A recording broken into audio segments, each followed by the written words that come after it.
Someone made you angry recently. Not a stranger. Not a random inconvenience. Someone specific. Someone whose words, actions, or simple existence in your space produced a reaction in you that you could feel physically. The heat in your chest, the tightening in your jaw, the specific mental noise of a mind that has just been disturbed and cannot immediately settle. And here is what you told yourself about that moment. They were wrong. They were disrespectful. They crossed a line. They treated you in a way that was not acceptable, and your anger was the natural, justified response of a person with standards and self-respect. That story is comfortable. It is also incomplete. Because here is what actually happened in that moment. Beneath the surface narrative, at the level of cognitive architecture that most people never examine, something they did threatened a story you are telling yourself. Not about them. About you. About who you are, what you are worth, how much control you have over your environment, and how the world is supposed to treat someone of your standing. Your anger was not a response to their behavior. It was a defense of your self-concept. And the moment you defended it, the moment the heat rose and the composure cracked and the reaction became visible, you did something that the most predatory minds in any social environment are specifically watching for. You showed them your map.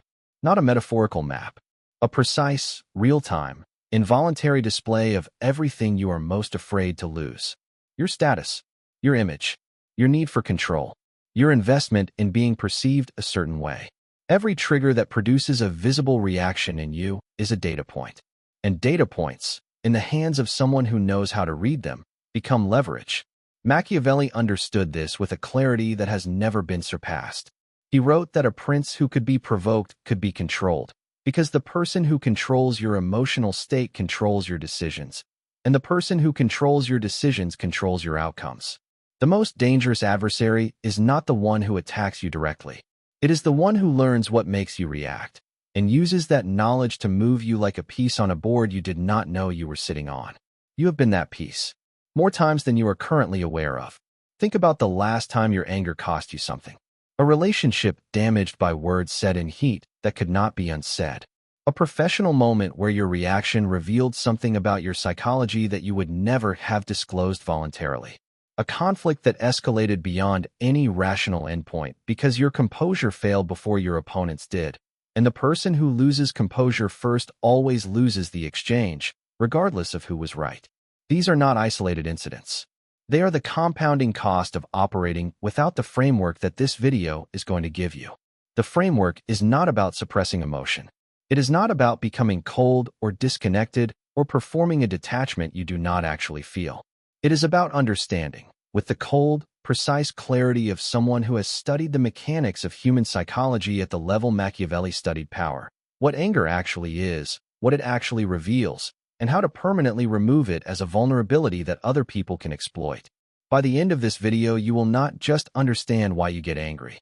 You will understand the exact identity structures that anger is defending, the precise mechanism by which composure becomes your most powerful social weapon, and the step-by-step cognitive framework for reaching a state that the most dangerous and psychologically sophisticated people in history have always occupied, the state of being genuinely, structurally, permanently unbothered. Subscribe to Mastering Influence now, not as a courtesy, as a strategic decision, because what you are about to learn is armor. And every day you operate without it is a day someone with this knowledge has leverage over you that you cannot see and have not consented to. The framework begins now. Before we go into the architecture of anger, you need to understand what is waiting at the end of this video and what it will cost you to stop watching before you get there. The final section contains what we are calling the provocation immunity protocol, a precise, sequenced cognitive framework for permanently restructuring your relationship to provocation. Not managing anger after it arrives. Dismantling the subconscious identity structures that make provocation possible in the first place.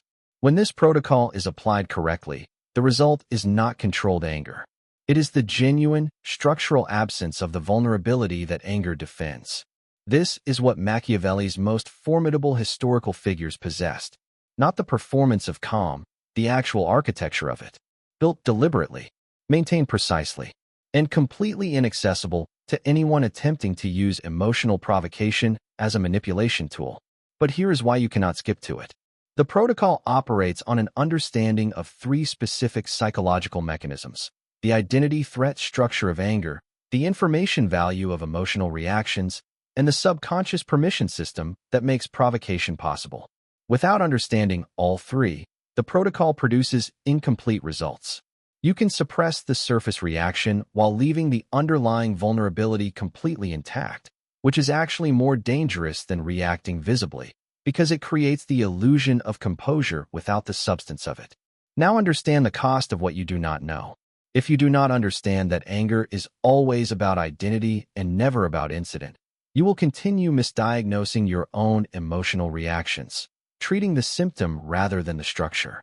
You will manage individual moments of anger while the underlying blueprint remains fully readable to anyone paying attention. If you do not understand that every visible reaction is an intelligence transfer, you will continue providing real-time maps of your psychological vulnerabilities to people who are specifically watching for them. Every conflict, every provocation, every moment your composure cracks, someone is filing the data. If you do not understand the subconscious permission mechanism, the precise way your own cognitive architecture participates in every emotional reaction you have, you will remain a passenger in your own emotional life. Reactive, predictable, manageable by anyone who has studied you long enough to know which buttons produce which responses. The cost is not abstract. It is paid in every relationship where someone has learned to handle you by triggering you. In every professional context where your reputation carries the shadow of being someone who reacts. In every negotiation, every conflict, every high-stakes interaction where the person across from you remained composed and you did not. Stay in this video. The armor is being built in sequence. Every layer matters. Let us establish the foundational psychological reality that transforms how you understand every moment of anger you have ever experienced. Anger is not a response to what happened. It is a defense of who you believe you are.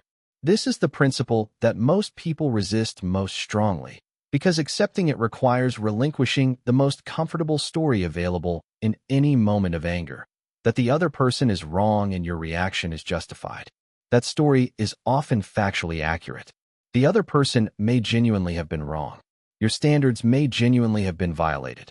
The justification may be real. None of that changes the mechanism. Because the mechanism of anger does not operate at the level of factual accuracy. It operates at the level of identity threat.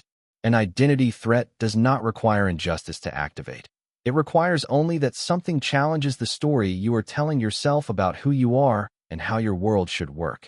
We are calling this the identity defense trigger, the precise cognitive mechanism by which a perceived threat to the self-concept produces the physiological and psychological state we experience as anger. Understanding this mechanism at the structural level is the first step toward dismantling it. Here's how it works. Every person carries a set of deeply held beliefs about themselves, their status, their competence, their worthiness of respect, their right to certain kinds of treatment, their image in the eyes of others. These beliefs form what psychologists call the self-concept, the cognitive structure through which you interpret every experience and interaction. It is not a single belief, but a constellation of them, layered and interconnected, some conscious and many operating entirely below the threshold of awareness. When something happens that is consistent with your self-concept, that confirms rather than challenges the stories you tell yourself about who you are, you experience it as normal, unremarkable, not worth significant emotional response. When something happens that threatens your self-concept, that contradicts, dismisses, undermines, or publicly challenges the stories you tell yourself, your psychological immune system activates. And the activation we are most familiar with, the most common and most visible form it takes, is anger. The anger is not about the incident. It is about what the incident implies about you. Consider the specific anatomy of a common anger trigger, being disrespected by someone you consider your inferior. The factual event, someone speaking to you dismissively or treating you with less deference than you believe you deserve, is relatively minor in its material consequences. It changes nothing concrete. And yet the emotional response it produces is often disproportionate to the objective significance of what occurred. Why? Because the disrespect does not just communicate their behavior. It challenges your status. It implies, by the logic of social hierarchy, that the person delivering the disrespect does not recognize your position, which raises the subconscious question of whether the position is as secure as you believed. The anger is the identity defending itself against that implication. Machiavelli observed this pattern in the behavior of princes and political figures with forensic precision. He noted that the leaders who were most easily destabilized, most easily moved off their strategic positions, most easily manipulated into decisions that served their opponents, were consistently the ones whose self-concept required the most external validation. Their anger was predictable because their identity investments were legible. And legible identity investments are the most reliable manipulation tool available in any social environment. The historical example that illustrates this most clearly is the fall of Marcus Licinius Crassus, one of the wealthiest and most powerful men in Rome, whose investment in being perceived as a military equal to Caesar and Pompey led him into the catastrophic Parthian campaign that ended his life. His anger at being seen as the lesser member of the first triumvirate, at the threat to his self-concept as a man of comparable greatness, was the precise vulnerability his political environment exploited to move him toward a decision that every rational analysis would have prevented. He did not lose his composure in a single moment. He lost it across years of identity-driven decisions, each one a defense of a self-concept that more powerful minds had learned to threaten with precision. The mechanism that destroyed Crassus is the same mechanism that makes you react when someone questions your competence in front of others. The scale is different. The architecture is identical. Now apply this operationally. The next time you feel anger rising, do not ask what did they do? Ask what story about myself is being threatened right now? Is it your status? Your image? Your need to be right? Your belief about how someone of your standing should be treated? Your investment in being seen as competent, as respected, as in control? Name the identity structure that is activating the defense. Because the moment you can name it, the moment you can see the self-concept that is being threatened rather than just experiencing the threat, you create a space between the stimulus and the response. And that space is where your agency lives. This is not a therapeutic exercise. This is a tactical one. Because the person who can identify their own identity triggers in real time is the person who can choose not to defend them. And the person who chooses not to defend their ego is the person who cannot be moved by anyone attempting to use that ego as a lever. Here's the question. I need you to answer it in the comments, because your answer will show you exactly which identity structure is most exposed in your current life. Think about the last time someone made you genuinely angry. Not mildly irritated, genuinely, viscerally angry. Now strip away the story about what they did wrong. Ask yourself instead, what did their behavior imply about you? What story about yourself did it threaten? What were you really defending? Sit with that, because the answer is not comfortable, and it is also the most precise piece of self-knowledge you can currently possess. Most people have never asked this question. They have spent years being angry at specific people for specific reasons, accumulating a list of grievances, of wrongs done, of disrespects delivered, without ever examining the common thread underneath. The common thread is always the same identity structure being threatened by different people in different ways. Find a structure, and you have found the vulnerability that has been running your emotional life without your conscious knowledge. Now let me show you what happens when this vulnerability is identified and exploited by someone who knows exactly what they are doing. This is the story of a man we will call Marcus, senior manager at a technology firm, genuinely competent, the kind of competence that had been recognized and rewarded consistently throughout a 12-year career. He was known as someone who delivered, who maintained standards, who did not tolerate mediocrity in his team or in the people he worked alongside. He was also known, though not to his face, and not in language he would have recognized as a vulnerability, as someone who could be handled. The person who had learned to handle him was a peer. Let us call her Serena. Same level in the organization. Equally capable. Quietly, systematically more politically sophisticated than Marcus had ever needed to become, because his competence had always been sufficient and he had never examined what lay beneath it. Serena had identified, through 18 months of careful observation, the precise architecture of Marcus's identity investment. His self-concept was built on a foundation of being the most competent person in any room he occupied, not the most powerful, not the most politically connected, the most competent. This was his story about himself, the one he had been telling since early in his career, the one that had been confirmed by consistent success, the one that had calcified from a belief into a certainty. And certainties, once identified, are extraordinarily easy to threaten. The quarterly review meeting was the first time Serena used what she knew. Marcus had presented his division's results, strong numbers, well delivered, the kind of performance he had built his reputation on. The room received it well. Senior leadership nodded. The moment felt, as these moments often did for Marcus, like confirmation of the story he had always told himself. Then Serena asked a question. It was a good question, technically sophisticated. It identified a potential vulnerability in Marcus's methodology, not a fatal one, not even a significant one in the context of the overall results, but one that, in a room of senior people, created a momentary pause. A flicker of uncertainty, the specific silence of a room recalibrating its assessment. Marcus felt the heat before he had processed the content of the question. Not because the question was unfair, because it implied, in front of the people whose perception of his competence mattered most to him, that his analysis might have a gap. His response was 3 seconds too fast, 4 decibels too loud, 2 degrees too defensive. Nothing catastrophic in isolation, but enough, to anyone watching for it, to signal that the question had landed somewhere tender. Serena noted it, filed it, said nothing further. The second deployment came 6 weeks later. A cross-functional project where Marcus and Serena were co-leads. A decision point where their approaches diverged. Serena raised her concern in a team meeting. Again, technically valid, professionally framed, impossible to object to on its merits, but timed and positioned with a precision that ensured maximum audience and maximum implication. Again the heat. Again the response that was slightly too fast, slightly too forceful. Again the involuntary broadcast of an identity under pressure. By the third incident, Marcus's reputation in the organization had acquired a new dimension. Not incompetent, his results prevented that, but reactive, sensitive about his work in a way that made people careful around him.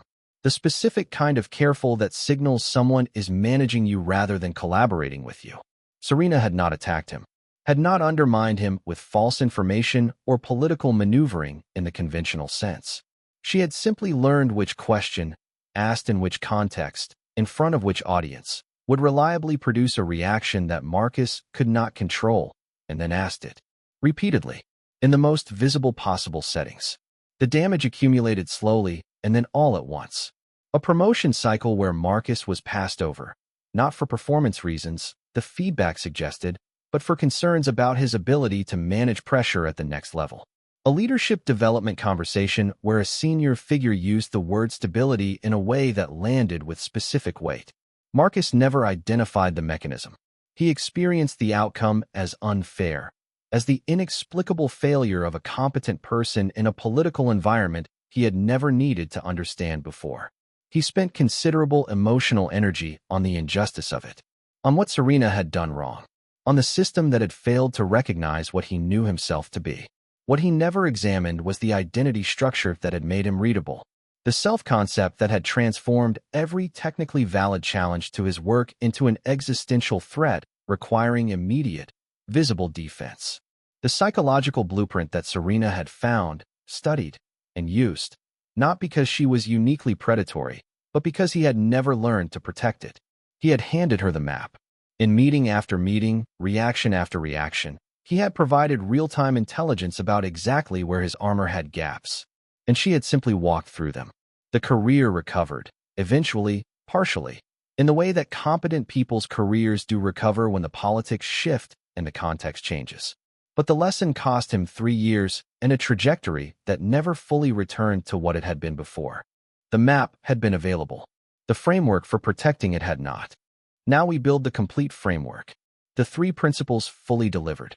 The provocation immunity protocol in its complete form. The cognitive architecture of permanent composure. The second principle, unbothered, is not indifferent. This principle requires careful articulation because it addresses the most common misunderstanding about emotional composure. The belief that the goal is to stop caring. That the psychologically sophisticated person is the one who has detached from outcomes, from relationships, from the things that matter to them, and therefore cannot be touched. This is not the goal, and it is not the reality of how the most formidable composed individuals actually operate. They care deeply, in many cases, about their work, their relationships, their outcomes, their values. The composure is not the absence of investment. It is the invisibility of investment to anyone attempting to use it as a lever. Here is the precise distinction. There is a fundamental difference between feeling something and broadcasting it, between experiencing a reaction internally and allowing that reaction to become externally legible. The goal of the unbothered principle is not emotional emptiness. It is emotional opacity. The state in which your internal experience and your external presentation are deliberately decoupled. When you react visibly to a provocation, you are doing two things simultaneously. You are experiencing an emotion, which is human and often appropriate, and you are providing the person who provoked you with real-time confirmation that the provocation worked, precise information about which aspect of your identity was successfully threatened, and an implicit invitation to use the same approach again, because it has been demonstrated to be effective. The visible reaction is an intelligence transfer. Every time, regardless of whether the anger was justified, regardless of whether the provocation was unfair, the information value of your reaction does not change based on the moral quality of what caused it. Machiavelli's most formidable prince was not the one who felt nothing. It was the one whose internal state remained completely inaccessible to external assessment, who could receive a challenge, a slight, an attack on their position or reputation, and produce a response that revealed nothing about the emotional impact. Because the emotional impact, however real, had been contained within a cognitive architecture that did not leak. This is the opacity principle in practice, and it is learnable, not through suppression, through restructuring. The third principle, you cannot be provoked without your permission. This is the most liberating and most demanding principle in the entire framework. Liberating because it returns complete agency to you. Demanding because it removes every excuse. The subconscious permission mechanism works like this. Every emotional reaction you have, including anger, requires your cognitive participation, not your conscious consent, not your deliberate choice in the moment, but the activation of a subconscious belief structure that interprets the incoming stimulus as a threat requiring defense. That belief structure is not fixed. It is not hardwired. It is a learned architecture, built through years of experience, reinforced through repeated reactions, and maintained by the ongoing investment you make in the identity stories it is designed to protect. Which means it can be dismantled, systematically, deliberately, through the precise cognitive work of identifying the identity investments that are generating the defensive reactions, and choosing, consciously and repeatedly, not to make those investments. This is what we mean when we say the person who needs nothing defended cannot be manipulated. It is not that they have no values or no preferences. It is that their sense of self is not dependent on external confirmation, not on being perceived as competent, respected, right, or in control in any given moment. Their identity does not require the world to behave in a particular way in order to remain intact. And an identity that does not require external confirmation cannot be threatened by external behavior. The provocation has nowhere to land. The provocation immunity protocol, step by step. Here is the complete cognitive framework for restructuring your relationship to anger and provocation permanently.